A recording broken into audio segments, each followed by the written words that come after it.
Something's wrong. I'm not myself. It's hard to think. There's a shadow inside my head. I can only focus on writing. Everything else is a blur. I'm trapped in this cabin. Have been for days, but it's always dark outside. My editor is real.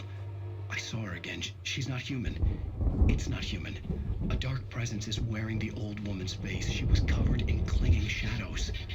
There's a hole in her chest where her heart should be.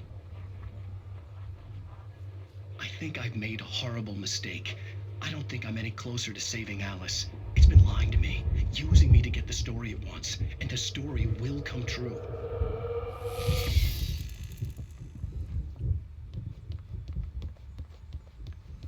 Hartman had mentioned that the power had been acting up. Maybe that was the reason for the generator and the work light on the balcony. The generator hadn't been activated, and there was no key. Hartman wanted me to write.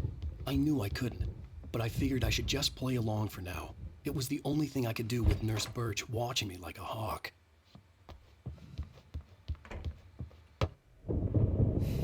The white glare of the blank page in front of me hurt my eyes. My hands began to shake uncontrollably.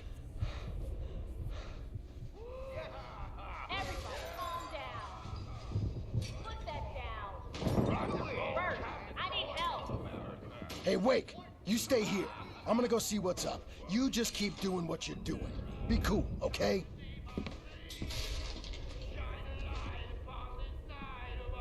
I didn't know what the chaos was all about, but it could be my only chance of getting out of here. Where the hell did you get a damn hammer? I don't know. Here's a friendly poke from me. Hartman kept talking, giving Barry the grand tour, clearly proud of the place. He went on and on about his hunting trophies, and Barry was impressed. But he was here on business. He raised his voice, cut through the monologue. Hey, Hartman, where's Al? Hartman stopped in mid-sentence, annoyed at the interruption. He nodded at the hulking orderly standing nearby. The man smiled and clapped a practiced hand on Barry's shoulder. Near wench! Oh, afraid of the crazy brothers, are ya? Not so weak now, are we? Sinclair looked bad. That wasn't a love tap. Well, The things crazy were old fart hit her hard. fast, aren't And if they, she was one of Hartman's goons, she had it coming. I could get the key to the office wing from Sinclair. I had to get to Hartman's office. He had taken all my manuscript pages. That's where he'd been keeping them. I'm taking it. We're on a comeback tour, baby! Come out and face the music, Birch! It's time to pay the piper! Hammer's Way will have its say! Rise up in their name! Our wrinkled, adult, diapered asses words, since you're so tough, Birch. We were on the road, man. You think we haven't seen punks like you before? The photo on the wall caught my attention. In it, the clinic staff was standing outside the lodge. I knew the man next to Hartman. He was the kidnapper. Hartman had been playing me all along. The markings on the tape said they were recordings Hartman had made at the sessions with his patients. I saw Alice's name on one of them. For a moment, I couldn't breathe right. The parties, he's so angry all the time. He's getting violent. Do you mean with you? No, not with me. No, never. Sometimes I almost wish Alan would take a swing at me, because at least that'd lead to a conversation he couldn't just march out of. But no. Alan doesn't really sleep. And the work, well, he's not writing at all. He sits there for hours and just gets more and more frustrated. And I can't talk to him. Yes. Tell me, Mrs. Wake. What would you say to him if he'd listen? I don't know. I want to say, I look at you, and it's not you. Just some stranger who resembles you. Looking out from behind your eyes, and I don't like that guy much. And now it's all gonna go to hell. But you don't ever say this. No. I've tried, but he's not listening. He's too deep in his own problems, always going on about something else. I'm so afraid I'm gonna lose him, and we're not even talking anymore. He doesn't let me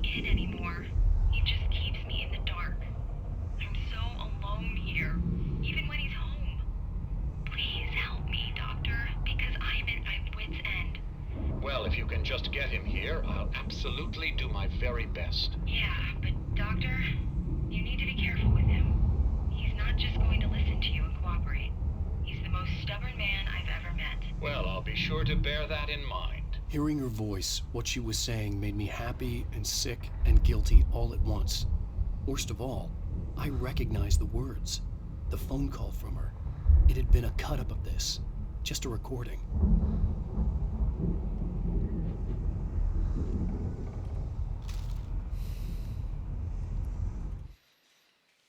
Hartman wasn't happy.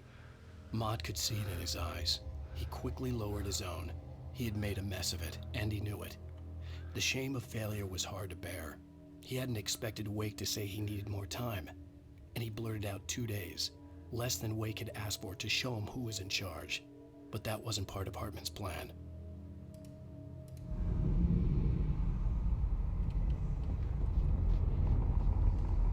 Rudolph Lane's case is interesting. He was completely blocked, and frankly, I was about to discard him as useless. However, once Wake arrived and started writing, something changed in Rudolph. He's producing extraordinary work, increasingly dark pieces. Unfortunately, he doesn't respond to direction at all, and it's my belief that he's not so much a creator as an illustrator, perhaps, a recorder of sorts. I hadn't considered the existence of such a role before, let alone its implications, but the paintings he has produced are informative. At least he's easily controlled and useful. I wish I could say the same about Wake. It's frustrating that the best subjects are always so damn difficult to deal with. Not buying that. I was tailing Wheeler, and this is the only place he could have gone. That means Wake is probably there too. Agent Nightingale, this is private property, and I will not allow you to disturb my patients. Yeah? I can get a warrant. How would your fragile little patients like that? Oh, I'm thoroughly intimidated by your mighty authority now, Agent. Listen, you smug snob. How would you like it if I busted through this gate and knocked you around a little? Agent Nightingale, first of all, I'm recording this conversation, so you might want to watch what you say. Secondly, you're not dealing with a hick now. I know the law, and if you can get a judge to grant a warrant, I'll be glad to cooperate. But you won't get one. Be advised that any further communications with me are to be made through my lawyer. I don't believe this. Good day, Agent. Yeah.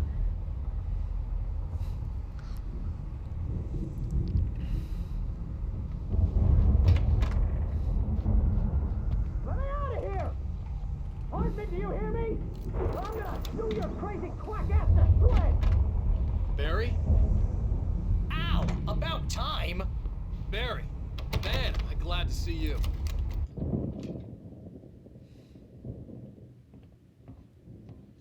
These were all the pages I had on me. And more.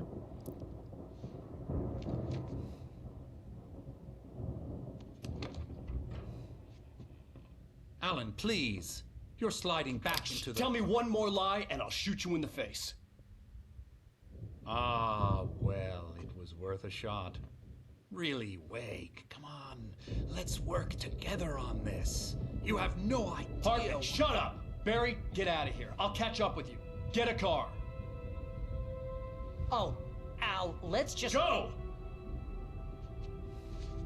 Wake, listen to me. This is a mistake. Don't you see? Together we can create something absolutely wonderful. With your ability and mine.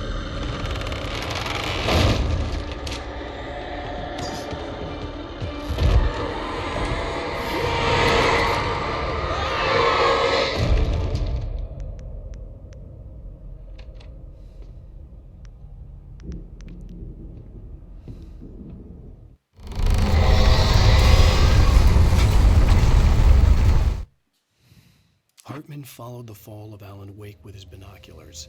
When the rider hit the water, he ordered Jack to take the boat to him. The spot was easy to see in the dark, even with all the extra lights in the boat. The flare floated and kept burning even in the water. Jack turned the radio louder as the engine sputtered. The music was rough and clanking, something the Anderson brothers would no doubt have enjoyed. But Hartman chose to ignore it. Wake was finally within his reach. The giant presence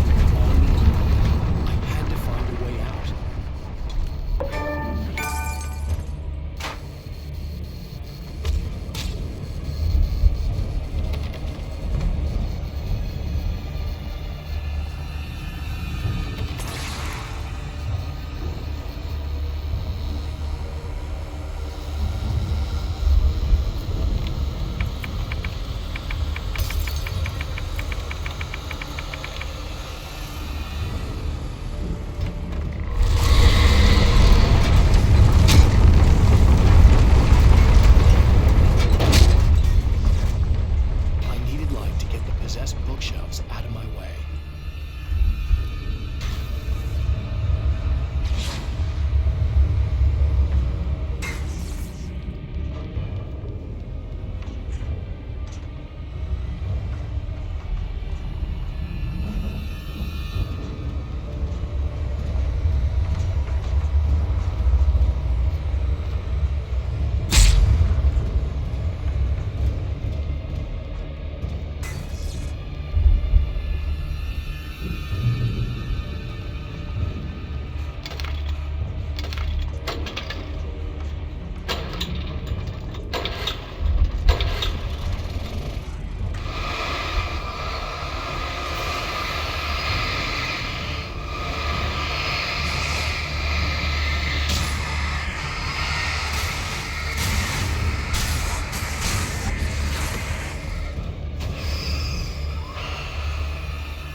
but the gate's locked. You're gonna have to go through the hedge maze over there.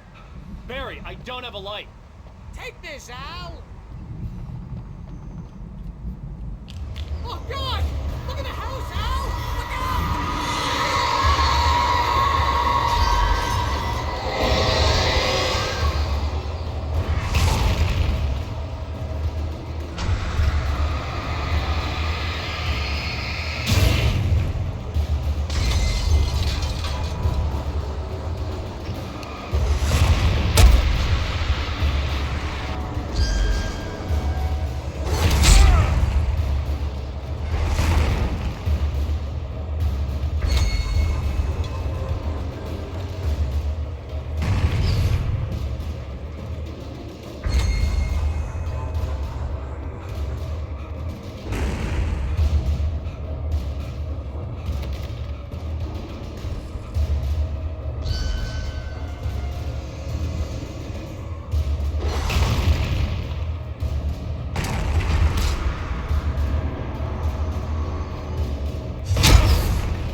stared at the Viking paraphernalia that littered the area surrounding an unlikely centerpiece. A full-size stage complete with an impressive sound system with all the trimmings, including a dragon. It took a special kind of crazy to build something like this in a remote field. When the sky split open with a deafening boom and the music started blasting, it felt strangely appropriate.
Hartman hurried down the corridor. He had disliked leaving Wake when he was surely at his most susceptible to therapy. But this was not an ordinary storm. Wake had been writing, and he had woken something up in the depths of the lake. Now, it was coming for him. Hartman had naturally prepared for a situation like this. The idiot brothers would keep Wake distracted while Hartman double-checked everything, just to be sure.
Try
Mott knew that Wake was smarter than him.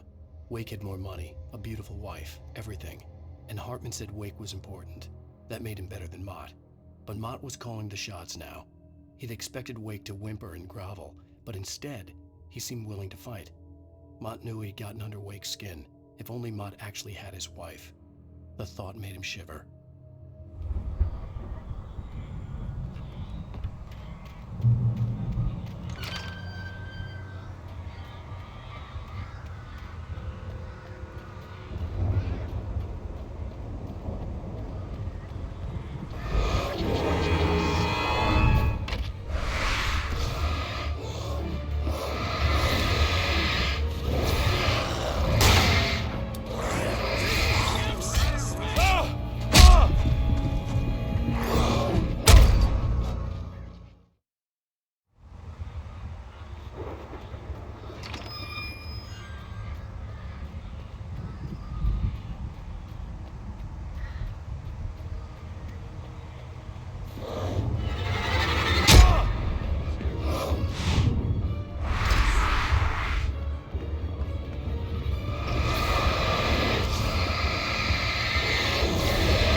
For the moment, Barry was just glad he had survived the fall.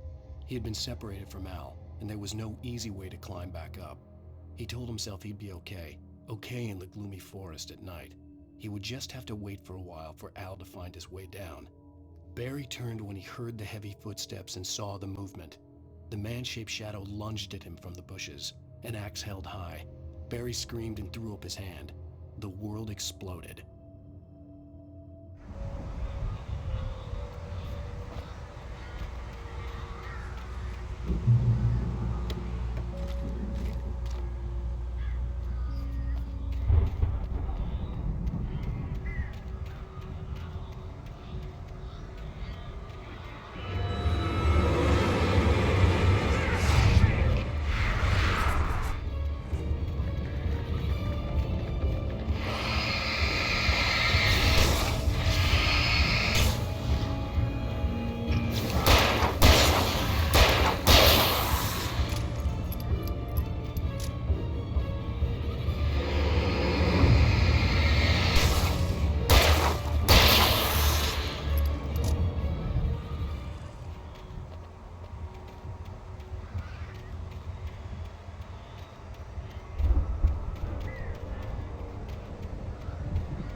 Hartman watched as Wake's features slackened.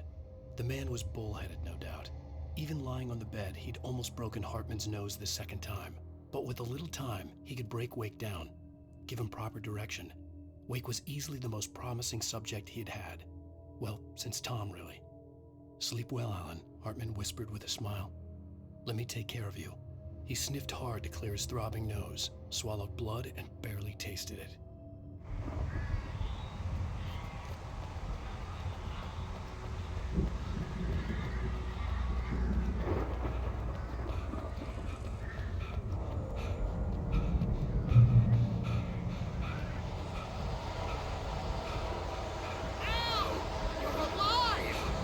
Let's get out of here.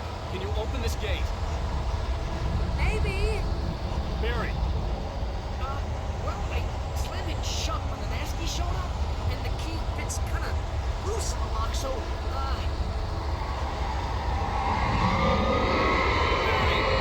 I'll find it, don't worry about it!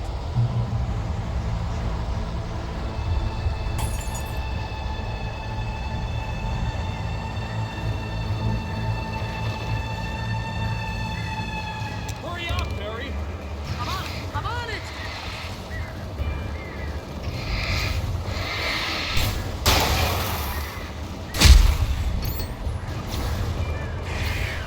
It's gotta be here! Just hang on now!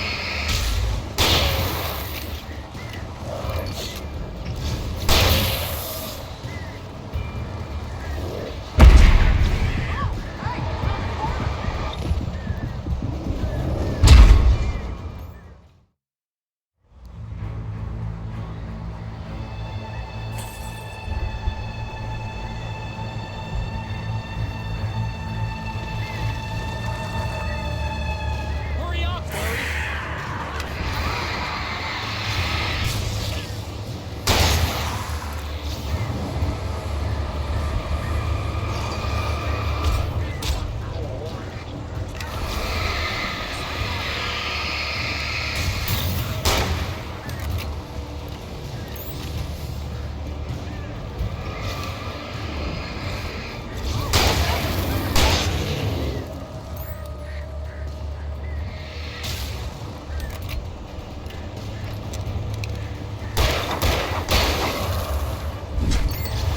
found it! Ah, no, wait, that's a twig.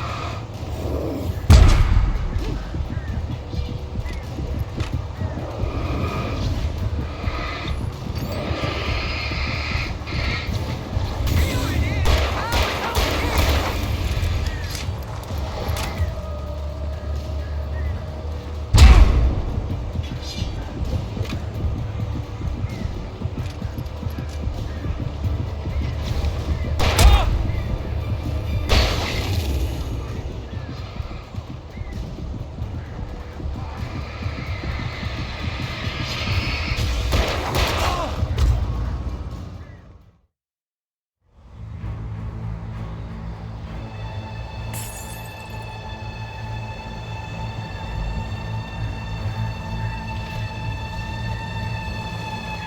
Hurry up, Barry!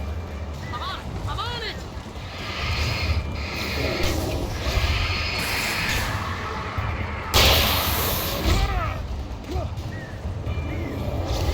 It's gotta be here!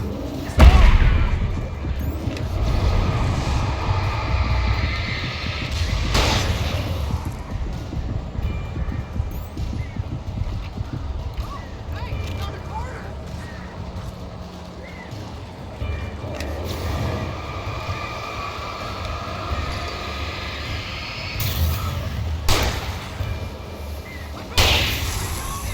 Ah, no, wait, that's a twig.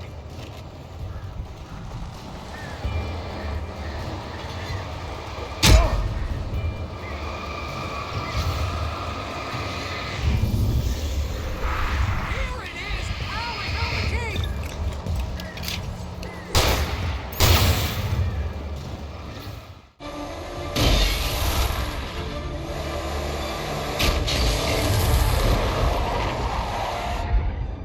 Al, please tell me we're headed for the nearest "You're now leaving Bright Falls. Come back soon" sign.